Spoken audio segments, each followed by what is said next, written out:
polo ahasito abewula. Ki a won lele. Ma wa. Ko tolo dada. Le fofo ya wo. Ne vion tu vi manya nya te po chuchua. Ke pere unya ma bien hlon. Eh, magati.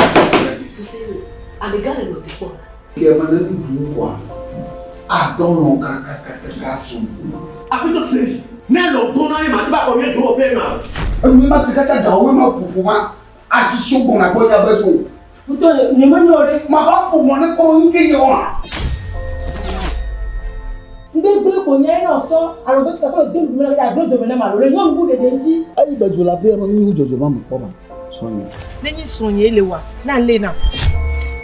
La se so be to e ka be ho be lo. Cho. Bega ko biga ti ke so. Ba ya pa ko a. Bega. Me di si tu e. Beka na chesi do. Bojo ba ko to e gbo mo le to mo le. Hey Bejo. Nke o. Ada on to kwela. Non, mi tia maton avec deux dans le bas. Ina utoni ale. Na ma chako gware. Menje wuto o de. Me kai. Kai.